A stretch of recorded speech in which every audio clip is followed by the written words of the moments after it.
All right. Welcome, everyone.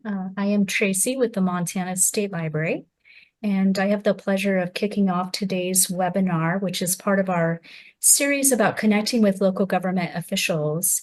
And this one I'm really looking forward to. It's about how libraries add value, and it's kind of looking at it from the perspective of an economist, which I am going to introduce Dr. Gilpin here in just a few moments, but really quickly, we'll just do some logistical things. Um, so as you know, it's very helpful when you are a presenter if you could rename yourself, and you can do that by just clicking on the dots beside your name in Zoom.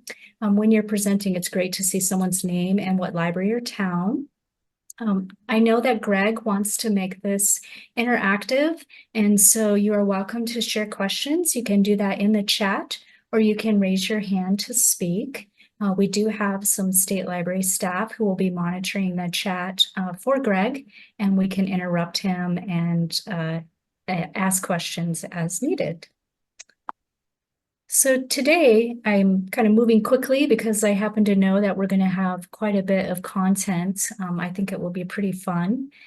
But today's agenda is to really kind of look at this concept of how libraries make a difference from their community and how they do that from the perspective of an economist.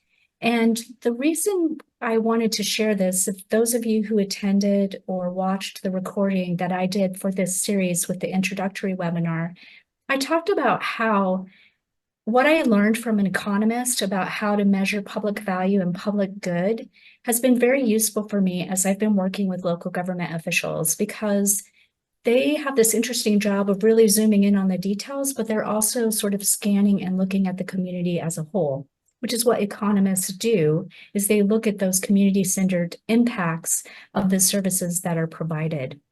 And so we are lucky enough here in Montana to have Dr. Greg Gilpin, whose research area is libraries, and he was willing to come and talk about this perspective of public good and public value and how you talk about libraries in a way that may resonate with your local government officials. So he's going to give his presentation, and then, because one of the best ways to learn is to practice, the second half of this webinar is going to be kind of practicing and applying some of what he's taught us. And as always, we will share our resources with you, and you will have a recording so you can refer back to this. So with that, let me introduce some of the state library staff who will be helping, and then I will end with introducing Greg. So of course, I introduced myself. Colette waved earlier. She's our MSL Continuing Education Coordinator. So she will be helping as well with the technical details. And then Kara Orban, one of our new statewide consultants, has kindly agreed to help facilitate the practice session as well. So the three of us are here. If you run into any issues or if you want to ask a question, we will be happy to help you. So with that, let me introduce Greg. Dr. Greg Gilpin is a professor at Montana State University. He's been there since 2009, and he's held a variety of positions, including spending some time as the department head, which I suspect has given him a lot of experience talking to funders and policymakers about the value of the work that his department did. And I suspect, having seen his slides, that he will be bringing some of that expertise in. But as I mentioned earlier, we are so fortunate in that one of his areas of interest is libraries and how libraries benefit community members. And so we are very lucky that he was willing to spend time with us today to kind of talk about some of those concepts and some of the work that he has done. So Greg, I will turn it over to you. Thank you. I'm happy to be here. Always happy to talk about public libraries, which is one of my main research interests, especially within Montana, where I really love to be. So today's presentation, hopefully I don't scare too many of you. I am going to go over a little bit of economic theory, and that is kind of how economists think about things like public libraries and how we analyze their impact within the community. I put a series of slides together, so I'm going to go ahead and share my slides. and hopefully this works.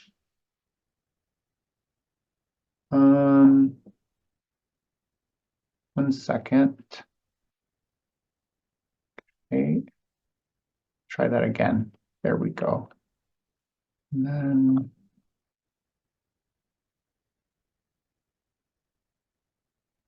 okay, perfect. All right. So today I want to, continue along within this webinar series of how libraries add value. One of the reasons why I wanted to get involved with this webinar is because it aligns so well with how economists would study libraries within a community context. So what I'm going to go over is first, how economists are going to model what we call public goods and value. So public goods and then how these public goods provide value. I'm then going to talk about how libraries are a local service that provide this public value. And then I'm going to give you a snippet on some of the research that has gone on public libraries and the value that they bring, and then hopefully provide a framework to talk with local decision makers, like city commissioners, mayors, and other individuals who hold the purse strings and help you to get money. Um, so, um, First, a little bit of theory. To understand value is actually a pretty simple concept when you think of a private good. So let's suppose that you go to Starbucks and buy a coffee. There's value that you're going to get from drinking the coffee. And there's a price that you're willing to pay for that coffee. And so obviously, if the price is higher than the value, then you'd say, maybe I won't buy that coffee. But often what we see is that we get more value out of goods relative to the price that we have to pay. So that's for private goods. And we do that for lots of things. We buy cars, we go skiing, we go hiking, all of the different things that we buy privately, we can obtain value. And so the value that you get from the good or the service is revealed during the transaction. So when you buy the good, it reveals that you value that good and that the market should continue to provide the good and you're willing to continue to buy it. On the other hand, public goods are a little bit different. So things like sidewalks, or if you're on the coast, a lighthouse, or the military, or the police, or the public library. When people use those goods and services, they actually don't pay a transaction. Like I don't pay money to go on the sidewalk, even though I value walking on the sidewalk. If I have a ship and I'm looking to get into a harbor, the lighthouse is helping me. Maybe it has a beacon. And again, I probably won't pay for that because there's not really a good mechanism to fund those public goods. And so typically what has to happen is that we have to collectively pool our money together and buy those public goods and make them available for individuals. And so individuals, we can figure out what they value, in essence, based on where they live. And so that's referred to as the community sorting model for economists. And so in some communities, maybe people value public schools and they have children who they want to have excellent schools. And so individuals who value public schools will go to those communities that have good schools. And so we see individuals sorting within communities over time. And obviously that's in theory. Obviously in practice, there's things that stop people from going to their most preferred community. But in general, we do see that people align themselves maybe based on their politics. Maybe they want to live in a state that aligns with their politics, or in an area where the amenity values and the other public good values aligns with their own personal beliefs and values. So one of the first caveats is that librarians really need to be knowledgeable of what their community values. Because you are offering a public service or a public good, if the good is a book, maybe the service is children's programming or something like that. You are offering these public goods without transaction fee. And so you really need to know what the community values to help assist in aligning the public library with regards to the community values. And that's going to get at this idea of public value. So there's a individual or a private value for each private good that you purchase. And then there's a value for the public goods, which we refer to as a public value. And I'll explain that a little bit more. Now, anybody can stop me at any time if you have questions or if you have questions or comments that you want to make. Now, you all have probably faced this before, which likely is that almost all of you will feel that you're continually being underinvested in. And you're like, why can I not get the full budget? Like, I feel like there's more that we can offer. There's more value, more bang for our buck that we can give the community. And yet we always feel like we're getting underfunded.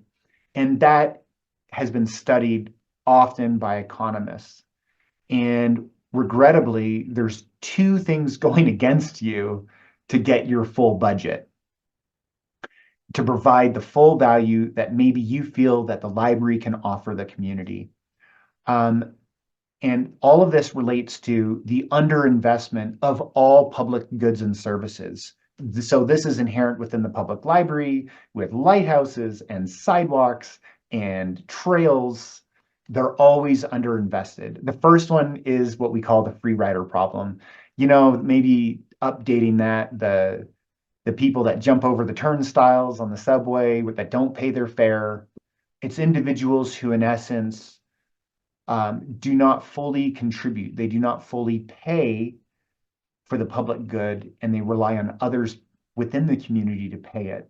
So the free rider problem is inherent with public goods, that we have a tendency to say, oh, there's so many people in the community, maybe they should contribute. I don't feel like I need to contribute as much. And so that typically causes an underinvestment in public goods. The second is this idea of a positive externality. Now, that's a big economic word, but it's actually really simple. So imagine there's some individual benefits from going to the library, but then we recognize that maybe there's some community level benefits from individuals attending the library. But the issue is that people don't capture that when they go to the library. So what I mean by that is that indirectly, we have these positive externalities. So imagine somebody who goes to the library, becomes more educated. We know that more educated individuals vote more, they're more civil, they commit less crime, they have higher incomes, and they have higher health. They also are more likely to be business owners and employ other individuals and increase economic activity within the community. Those are all positive externalities where, because somebody else is more educated, I get to live in a more civil community. Because somebody else is educated, less crime will be committed within the community. So individuals, and we know this from economics, do not really fully internalize these positive externalities. And so they have a tendency to, again, underfund the public libraries. So it's kind of our goal as public servants to, one, be able to articulate some of the inherent difficulties of providing the full value of a public good or service, and also to articulate all of the big community level values that individuals may not be aware of or paying attention to because they're visiting the public library. Um, so libraries definitely enhance the public value and societal well-being. Libraries provide public value and a tremendous amount of it. One of the biggest challenges that you're going to be faced with, though, is that it will be difficult to articulate that public value over time because of technological progress changing things. I think many of you have probably been confronted with somebody saying, oh, I thought libraries are obsolete. Like, don't we have the internet for that? Or they might say, oh, like, can't we just like get this on Kindle? And one, they discount certain people within the community. So we're not really getting all of society. They're just thinking of maybe high income people who have Kindles and ebooks. And then the other part is that technological progress is going to work in essence against you. It'll be very difficult to sustain the public value because technological progress is going to disrupt the library and how you conduct your various programming at the library. New technologies come out, and all of a sudden you're like, oh, now we have to offer Wi-Fi. Like, obviously, that would provide public value to the community. Individuals could be more likely to use the internet to do homework or apply for jobs. That could increase economic activity. Like, all of those are great things, but again, it's something different and it's going to disrupt the library. And it may not disrupt the technology progress of, just technological progress over time. It may not disrupt your library, say, from month to month or even year to year. But after 5 or 7 years, I think you're going to notice that technology has advanced and we continually, as public servants, have to adapt because we're not getting market signals per se of telling people, oh, I want to demand something different because you're doing a public good. There's no transactions necessarily for dollars. But yeah. Okay. So one of your goals as a public servant is to articulate the public value of what the community is going to gain by having the public library. So I want you to think very broad when you think of public value. I want you to think of economic activity within the community. I want you to think of individuals' overall health within the community. I want you to think of individuals' overall education levels. Like, I want you to think of everybody's well-being within your community. And then we back out. How does the library programming sustain and improve the well-being of the individuals within the community? So I'm going to give you some examples of research, and you're kind of going to notice that research in public libraries is ramping up a little bit more and than it has in the past. Now, I will say hardly anybody in the past had studied public libraries. I think I have the most amount of papers and research on it. Now, we have a lot of library science people, but we don't have a lot of individuals who are studying the public value, like what is the return on public libraries within communities. So a really great paper by Bott in the 2010, that papers just showed that being closer to a public library increased children's reading time, reduced their TV consumption. Parents spent more time reading to children. And that showed, like, causally that public libraries can improve children. And I think we do want children to read more and watch less TV. And public libraries allowed that. And again, that is like a societal outcome that we care about. Porter and Netto, they showed that the building of a new public library within a community reduced crime around that public library. And I think that's really interesting that before you had a vacant lot and there was other businesses there, or maybe there was homes, And then just having that public library turn on reduced the crime. So it gave an avenue for some children that would otherwise engage in crime to maybe engage in something else, which is phenomenal. We've also shown in the literature it increases children's education attainment and non-wage income.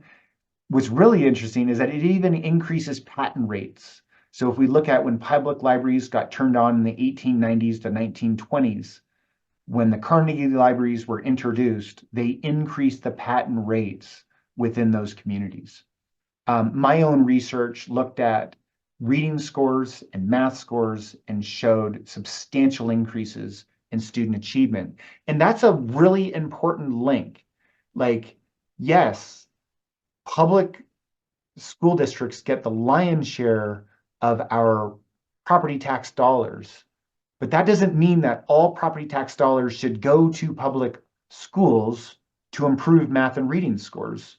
And I was able to show causally of how public libraries, through capital investments, that when they improve their libraries, it will increase those reading scores. I also have another paper with my graduate student that's showing that when we close a library branch, even strategically, we're still going to see scores decline.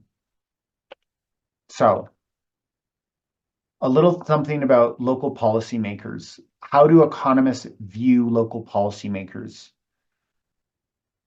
First, I want us to all kind of like think, what is a decision maker like a city commission? What are they trying to do?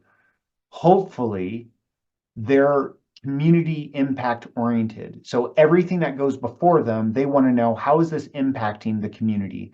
How is this going to improve, provide value within our community? And then typically they're input oriented after that, which is, what inputs do we need to allocate to get those community impact results?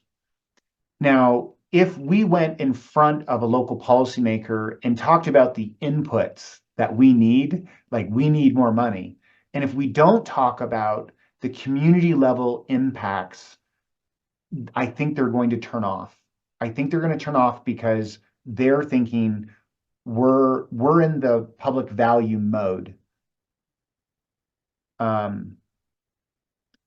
We need to first understand public value, then we'll go to inputs. So an economist would say a local policymaker is going to maximize public value, and they're going to have to consider their budget, and they're constrained by their budget, and then they're going to choose how to allocate public dollars within that budget to maximize public value. And obviously, all of you will compete. The public library will have to compete with the rec center, which competes with the retirement community, and all the different budgets within the city, that they're all competing, and the goal is to maximize public value from those services. Okay, so I have a couple steps that I think would be very helpful to communicate with local policymakers. I think you first need to recognize the community's values and their needs, and then showcase how libraries provide public value based on the community level issues and their needs. You can use your library statistics to link to community level issues, and then discuss the resources needed to address community level issues. So in some ways, I know often maybe people just want to hear, okay, what's the budget?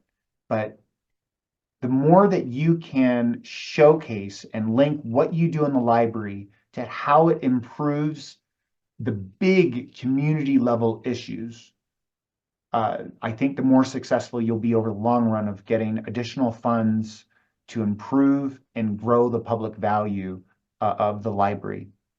So I want to reiterate, things change a lot.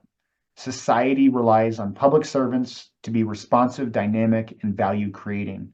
It at times can be very difficult. Technological progress is working against you. It's constantly disrupting your library.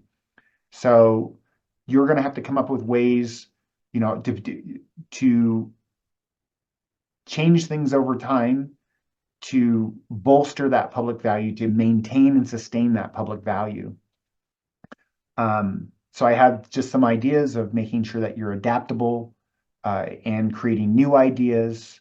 Try to think of problems as opportunities to create more public value, and recognize that when new problems arise within the public library, that you may be able to come up with solutions that will greatly aid your communities.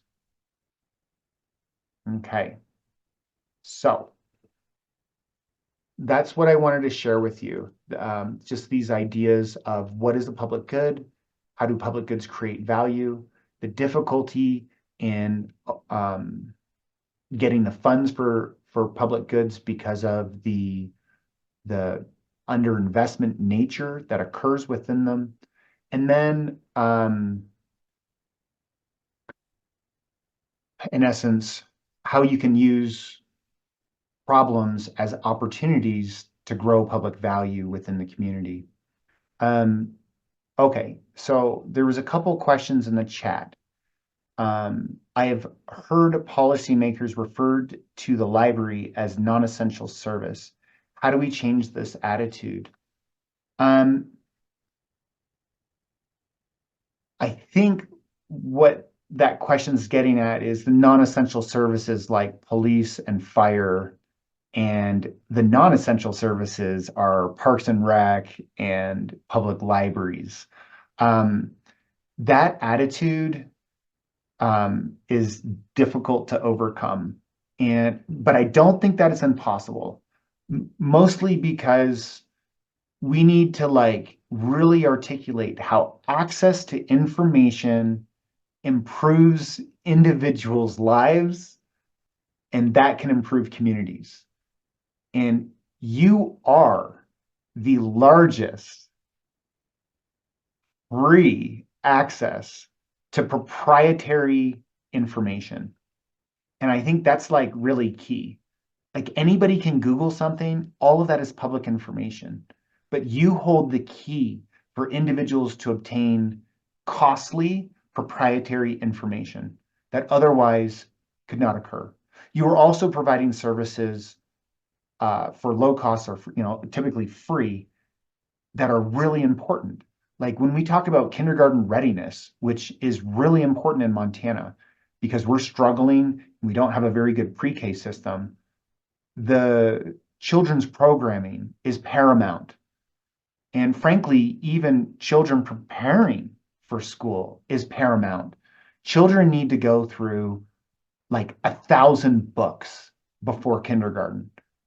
The amount of money required to get through those 1,000 books, no family could afford.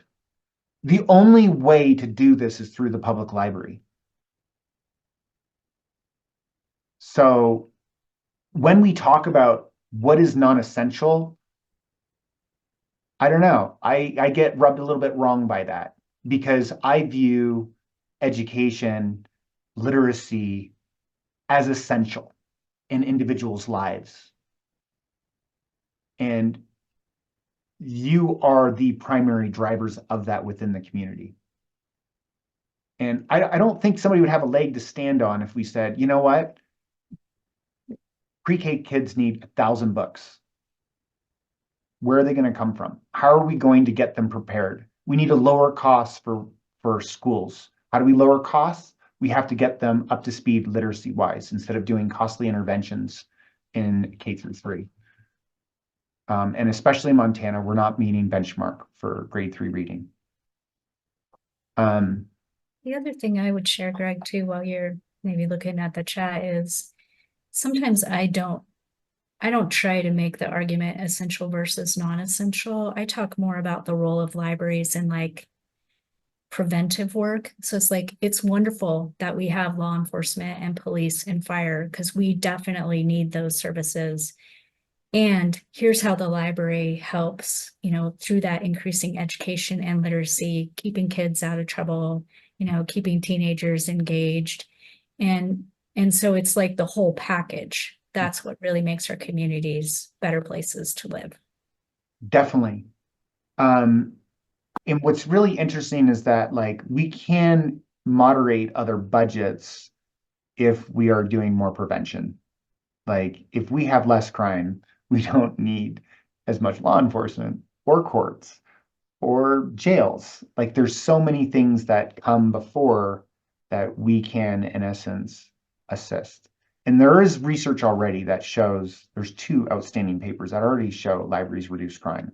Like that's incredible. Do you have other questions, anybody? I think that was it for now, Greg. Okay, sounds great.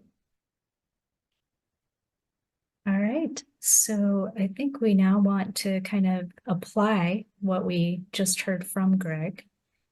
And I just saw a question about, can we please get links to these papers?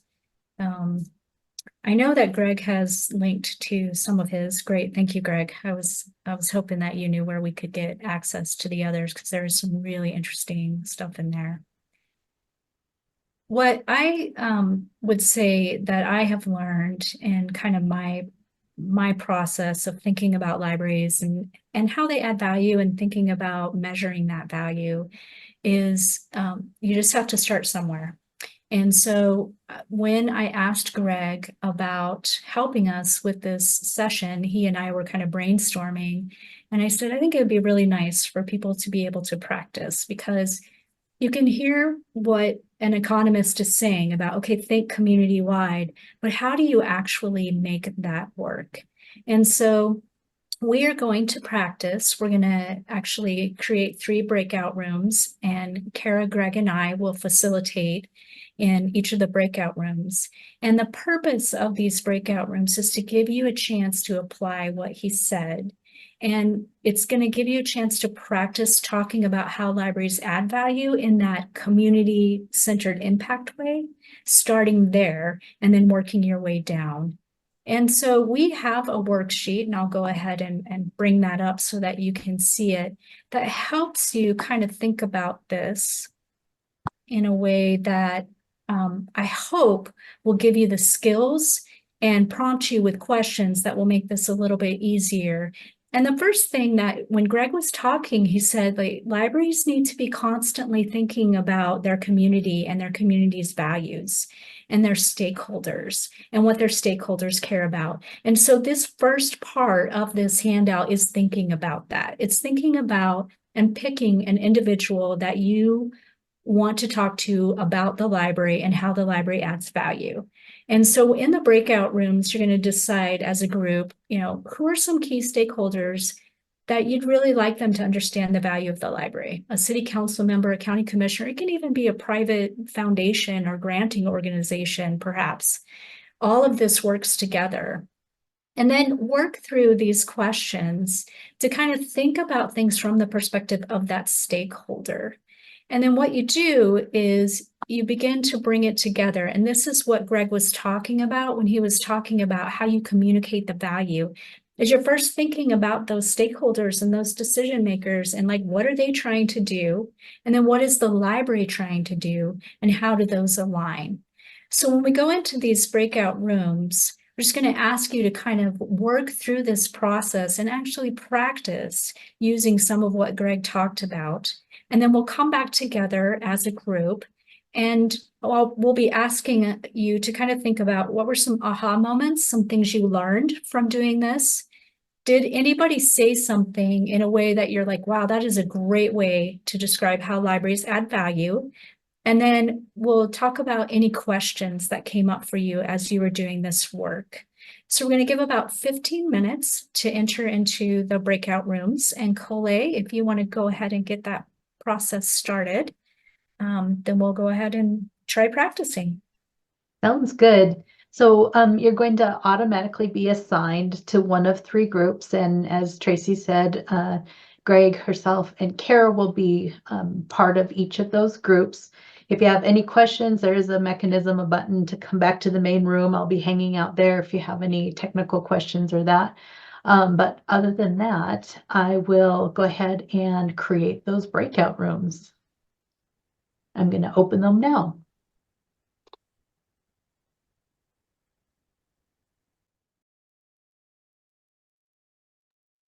The other two groups are wrapping up their conversations and they'll rejoin us here momentarily.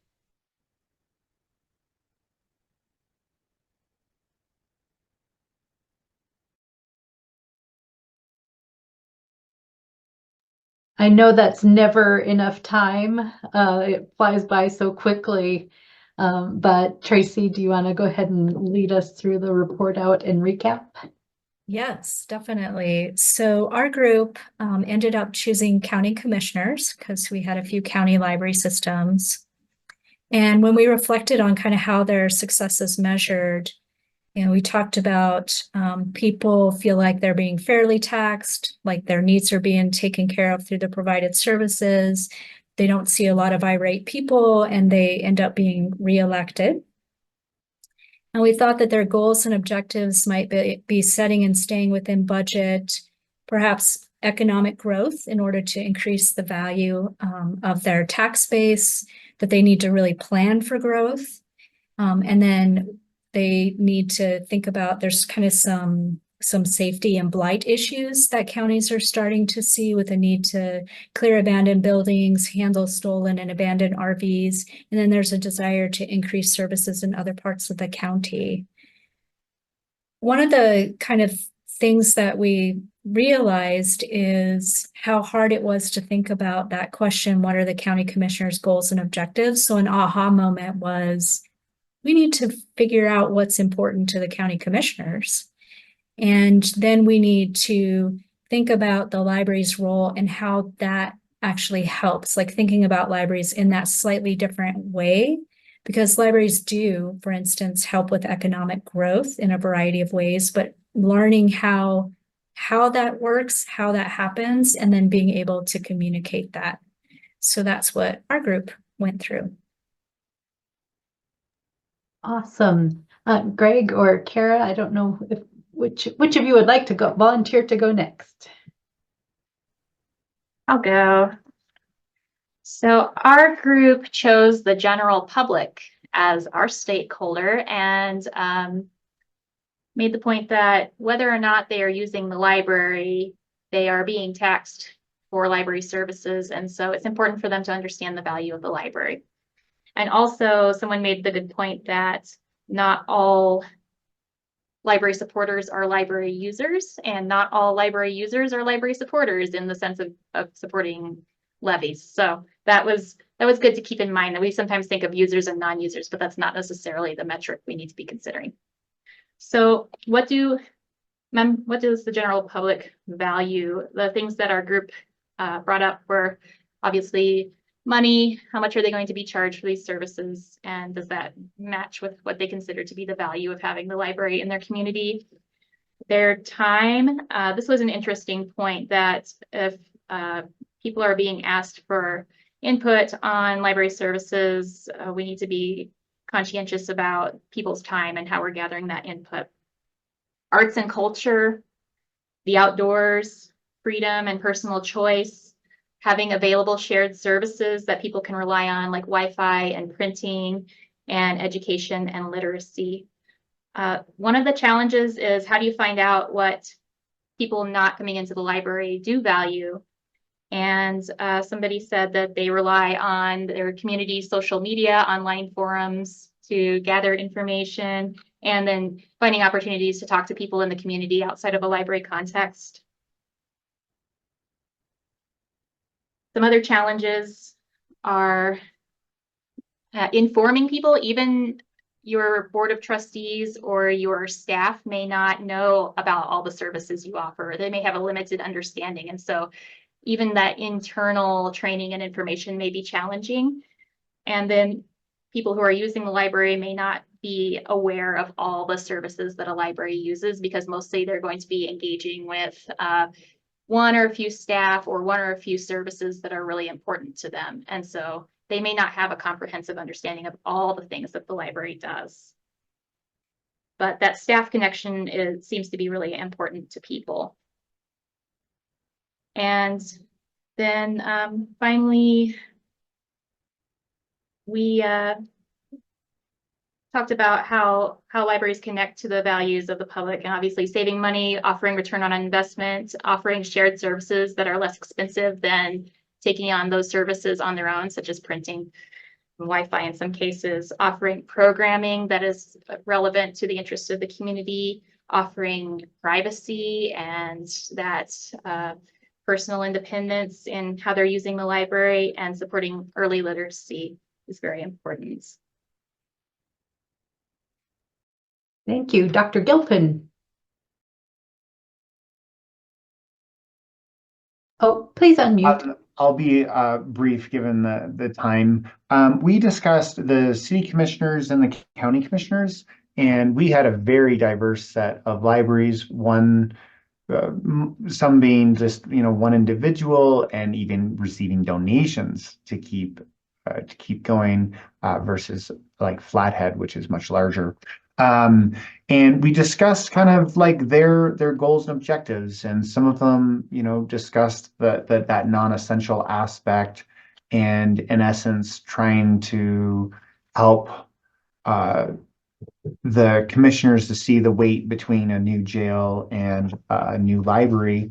We also discussed the pull of like the difficulty of serving one group of patrons and maybe impacting another, like having homeless individuals in the public library and how that might affect other patrons who want to use a library.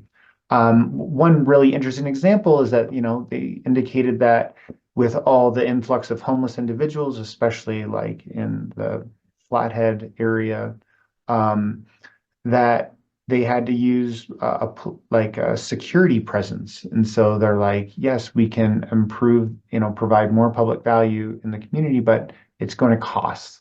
I thought that was a really great and interesting example. Another example of this public value was individuals discussing how their city commissioners wanted, or county commissioners wanted, vignettes of people's lives, like how is the veteran being helped?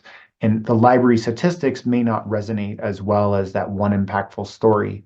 And so I think there's room for both of those, library stats and really trying to find some really great stories that can be told as well. I think when they go out and campaign, they're going to be probably touting those vignettes in people's lives more so than the library statistics. Yeah, so I'll leave it with that. All right, go ahead, Tracy. Well, there's definitely power in stories. So are there any last questions before we do just a quick wrap up? Thank you, Colette, for sharing that evaluation. As I mentioned, the presentation part of this will be recorded. And I would say, when I first began this journey of thinking about these concepts, it was really big and it was really hard to kind of wrap my head around them. And so I encourage you to just kind of think about what Greg was saying earlier today and scan those different research studies that he shared with us, because I think they will really help you think about the library services and what the specific services do in terms of bettering the community. And I would challenge you, if it resonated with you when I said my group confessed they wanted to learn more about what their county commissioners were trying to work on, if that resonated with you, I challenge you to kind of try and figure out what is it that your decision makers and your funders are trying to accomplish, and then using what you learned from scanning the research that economists have done, aligning what the library does with that work. Is there any other words you would like to add, Greg? No, well, it's a daunting task that you all do. Many of you do literally miracle work. So thank you for all the work that you do. And also hopefully today gave you maybe a few more arrows in your quiver. So thank you. Thank you. And thank you, Greg, for joining us and the work that you do. All right. Thank you all. As always, we will have all of the recording links and resources added to the event in Aspen. I've shared that link in chat. You can return there. We'll have the recording up in the YouTube channel. Probably a little bit later this afternoon, maybe not as quickly as I usually do that, just to have time to make sure that it's what you need it to be. Our next scheduled episode of this particular series isn't scheduled until October 17th. The state librarian is going to be hosting an interview and conversation with Crosby Kemper, who is the former, now retired director of the Institute of Museum and Library Services. And so look forward to that. But Tracy and I will be working on potential additions to this series. And so check that Aspen calendar, or look for those announcements in the newsletters as they come out. I've shared the link to the evaluation survey. If there's any questions, you know how to get a hold of me. And certainly both Tracy and Greg and Kara as well are happy to be in touch and have further conversations with you. So with that, thank you so much for joining us today. We really appreciate your time.